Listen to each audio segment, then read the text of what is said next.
So I will introduce myself. My name is Muhammad Noor. I'm based in Malaysia at the moment, but I'm originally from Arakan, Burma, and I'm a Rohingya myself. I have been working for the community for the last 20-25 years on different initiatives. One of them is the language preservation. Rohingya language has been equally suppressed by the Burmese regime for last many decades, which result that the Rohingya have not been able to access their own language, thrive that language, learn and read, and so on and so forth. Along with that, most of the Rohingya, which has been forced out of Burma, and now we can safely say, I guess, 80 or 90% of them are driven out. There's about 4 million people, and barely there's only 300,000-400,000 left inside. There's about 1.5 over million in Bangladesh and Malaysia, and there's no census on that as well, how many people have died on the boat going to Malaysia, Thailand, and many of these countries. Alongside, there's early migration who have left during 60s and 70s, like my family members, to Saudi Arabia, to UAE, and Pakistan as well, so on that part of the region. Having said that, this genocide has been such a horrific and such a long, which has destroyed so many things. One of the things destroyed is also the culture of Rohingya, the cultural genocide. So the cultural genocide, what it means is that the Rohingya themselves have no idea about their own heritage, about their own language, about their own root, about their own land, and most importantly about their own culture as well. So there's a lot of broken pieces in all of this. So what I am been trying to do is, number one, how can we fix the language and make it accessible so that people, that's where the digitization process of the languages started back in 1995. So first I digitized the Rohingya language in the year 2000, building a keyboard, building a font, so putting it accessible in some sort of in computer.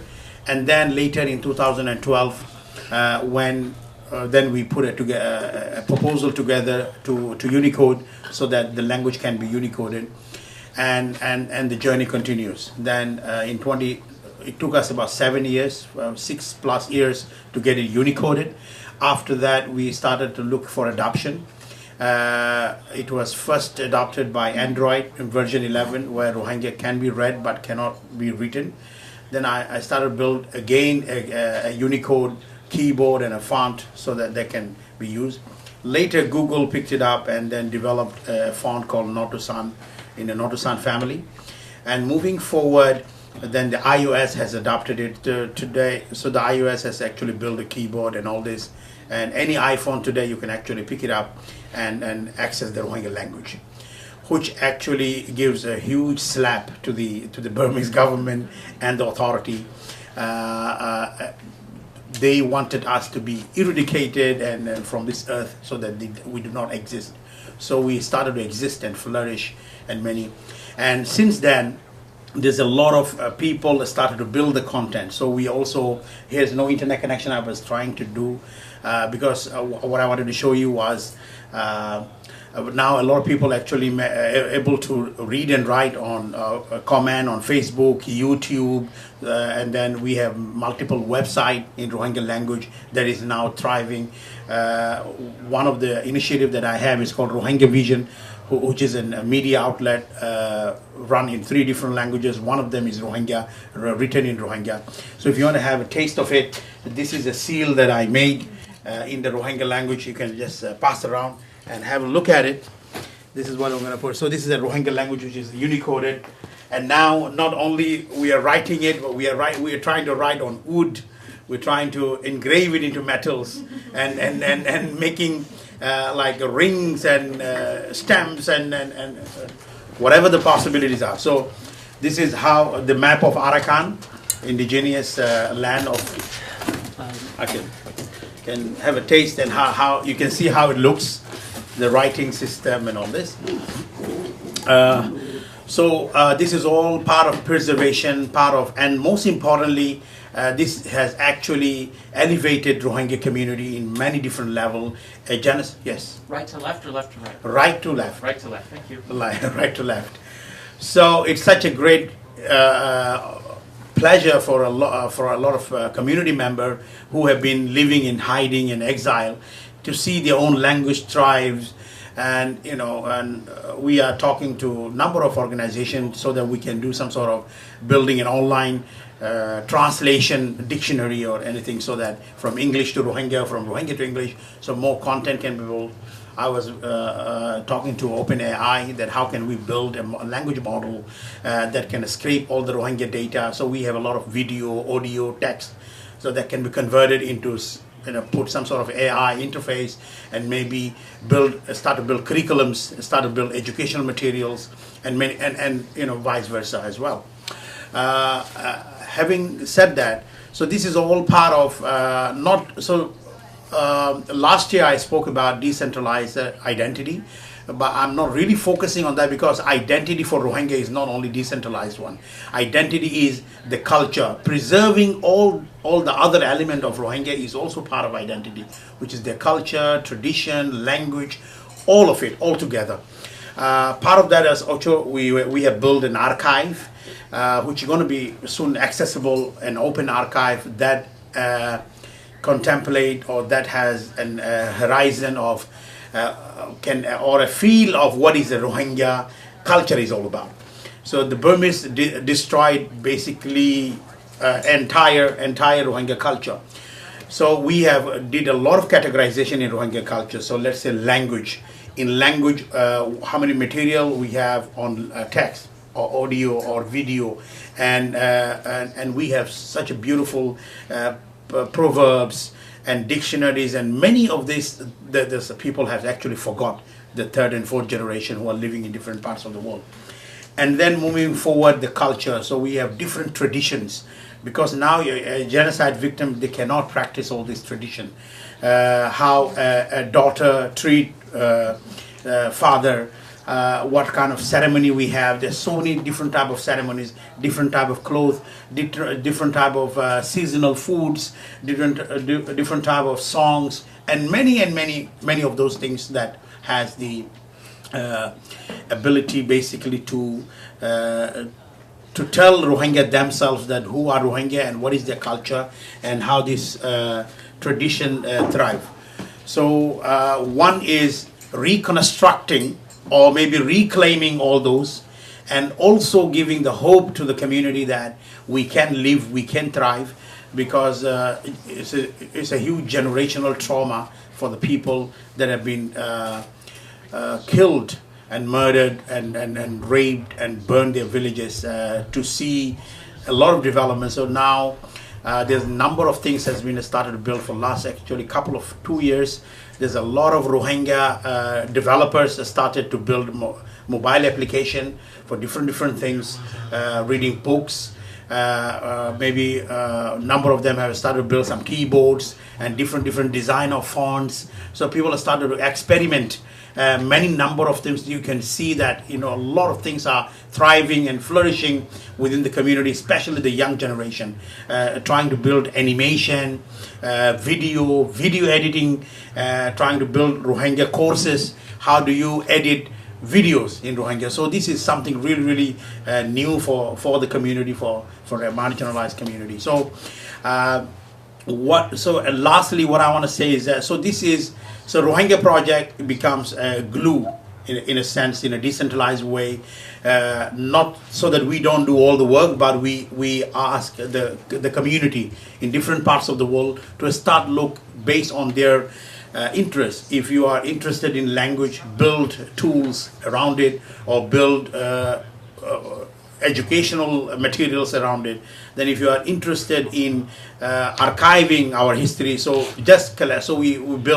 we did many different type of video messages, that how can you archive your own family, your own history, your grandfather's documentation, your grandmother's documentation, and what kind of technology can you use to do that, and stuff like that. Or maybe your individual archive, our collective archive. So all those kind of things, initiative that people thought that was not necessary, all these documents. So people start to feel this is necessary, and they're collecting that as well, and bringing the educational tool, bringing the language tool, and also what we are trying to now basically tell people or convince people that there is a way that we do not need a centralized government to accept us, to build an identity.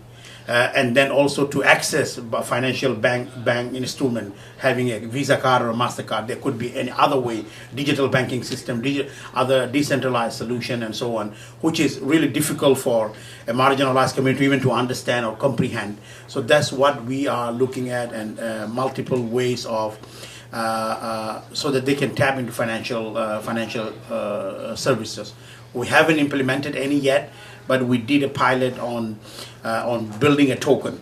So this token, just one last minute, this token was built like in 2018 and 19. What we did was we did a lot of community work, and this community work was done by the people, and then they get rewarded. Once they get rewarded, we had some exit strategy. One of them was how can they redeem a health card with redeeming this token. So for 1 year health insurance. Otherwise, so these insurance companies were linked with multiple hospitals. If they directly go to hospital does not accept them because they don't have an identity. So we find a way around to get to the hospital. In Malaysia, we did that. And another success was there was multiple limited short kind of debit card, Visa and Master. So they used to give this to migrants. So we managed to secure a deal with them. Anybody who has the token, they can actually use this for a 1 year or one time, so that they can have access to ATM machines, which they have never have access in their life. So that's how a couple of things, and it could go. So we do not want to emphasize, also going back to the centralized like Visa and Masters and getting things done, but it was just a taste for people that there are ways, if we explore and look for it, there are ways that we could go around it and get access to this, and especially new generation who is about 50 or 60% of the community in Bangladesh, Malaysia, and Thailand, and many part of the world, who are very tech savvy. They want to build something. They want to find something. They want to look for. They want to look for something in that sense. So I'll stop here. Thank you very much. I would like to listen, or if you have any questions, we can pass around to. So this is a seal of indigenous Rohingya, and this is the Arakan. This is the language that we unicoded. They don't want us to be existed. Now we are existing on metals. So, yes. Where is like the Rohingya chat hangout? Is it like on WhatsApp or Telegram? Like where's the diaspora hangout? Right. So different community have, like in Bangladesh, a community which is the largest community in Bangladesh. Due to identity, they are not allowed to access SIM card. So they cannot have SIM card. So in Bangladesh, there is multiple obstacles. Number one obstacle, you don't have good phones. So all very low-end kind of phone. Number two, access to SIM card are not allowed. So you need to look for a black market SIM card, which is sold higher price. Number three, once you have your phone and your SIM card, then you don't have network, because they do not allow all this 3G and 4G network in the camp. So they had to go around the border area of the camps to access that.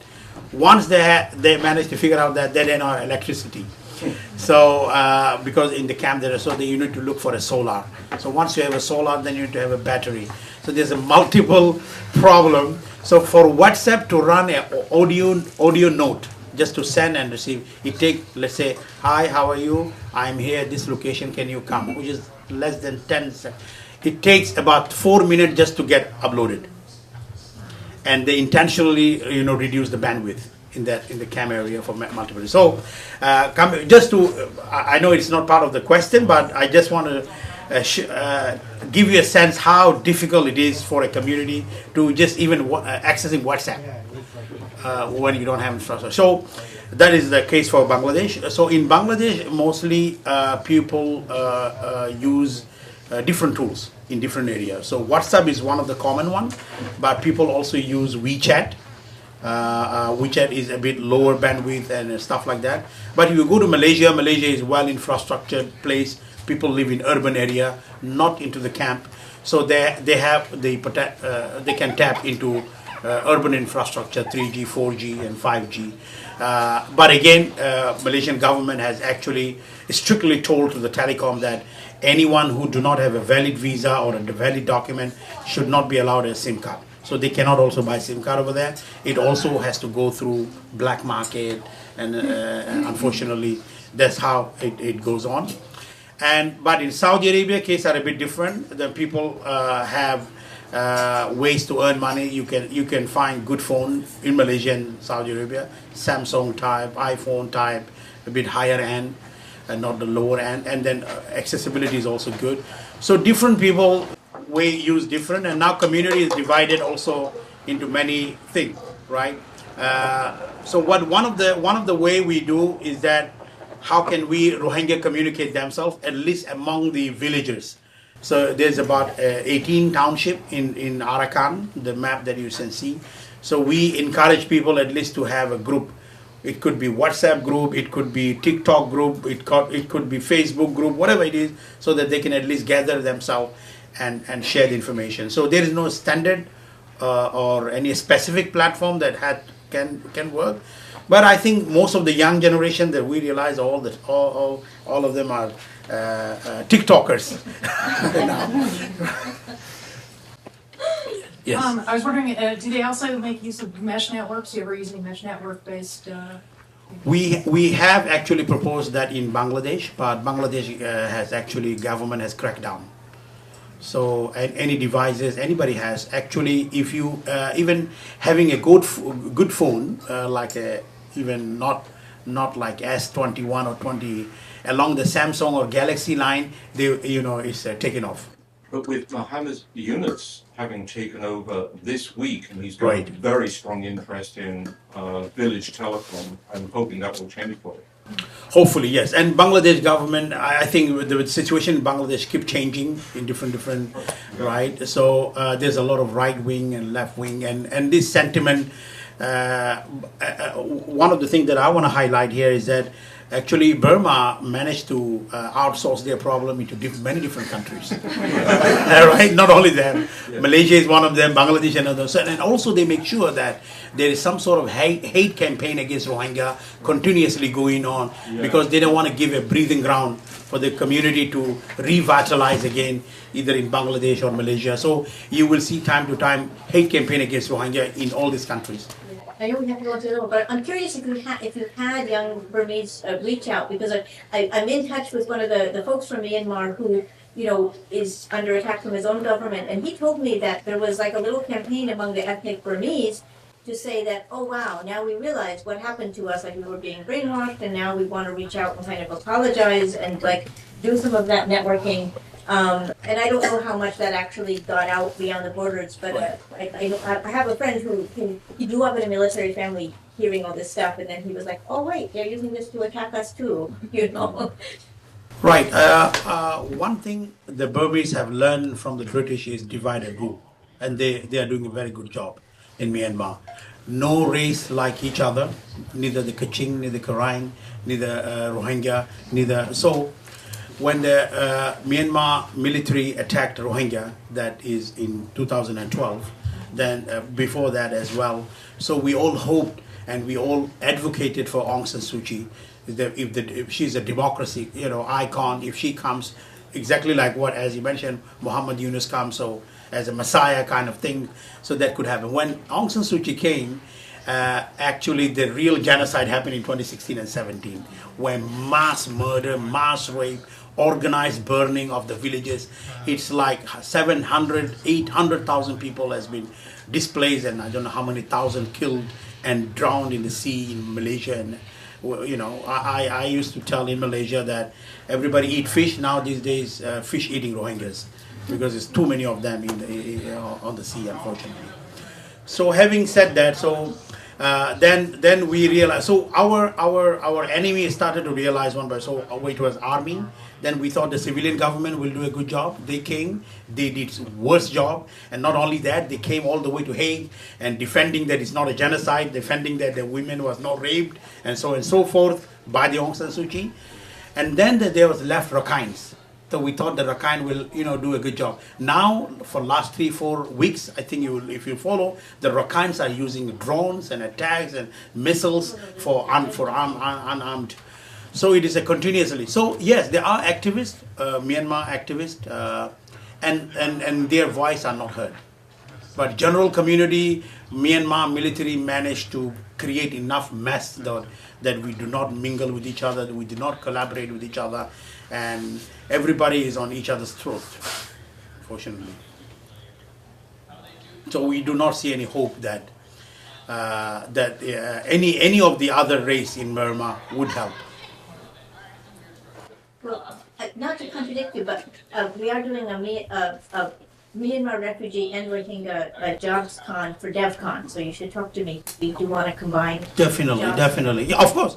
We always look for an avenue where we can have this dialogue. But just to tell you the reality, right here in the U.S., where the exile government of Myanmar happened called NUG. So the NUG is a framework so that they can replace if the Myanmar military falls. So this NUG, while they are living here and making ministers left and right, when they were asked by U.S. senator that what do you think about Rohingya, they said this is an immigration issue, and all of them are hiding in the U.S. Right? So and when they say no, how can it be an immigration issue? This is a genocide issue, and then they say okay, yeah, maybe we can include them in NUG government as an advisor. Yeah, we'll keep their advice. So. These things runs in their blood. Wherever they go, they talk about. So somebody have asked you, as a Myanmar, you can come to the United States or any other country. 5 years down the line, you can get nationality. These people living like hundreds of years, and you sitting in Washington D.C. asking our help and seeking our support, and you telling that Rohingya do not belong to Arakan. And they are advocating for democracy all around the world, that we are the champions of democracy. That is the reality, unfortunately. So these are the big guys. These are the top guys of NUG, which previously known as NLD, National Democracy for League, part of the Aung San Suu Kyi. And these are the same people that went to Hague and said that the Rohingya, so and so forth, unfortunately. So this is the reality. We've been given this package, nice, delicious, food all the time, but it turns out to be poison all the time, unfortunately. I mean, if they were sincere enough, while the whole world knows that the Myanmar is now turned to a dictatorship, they could say that we want to open up a new chapter, and Rohingya is definitely part of our culture and part of ours, rather than saying that no, we still have to think about it. They want to amend every law except the law says that the Rohingya do not belong here, which is a black law, 1982 law. So they do not want to amend that. And otherwise they are all liberals. They say we are freedom of speech, but you cannot talk about Rohingya. All rest you can talk. That is the reality, unfortunately. Yeah. No, I definitely want to talk to you. I'm in touch with one of the guys who's in touch with now, so we could actually talk about that. Yeah, definitely. We are still hopeful that there are good people. There are good people out there who want to support and help and all this. But unfortunately, we have to also deal with some serious reality which is going on.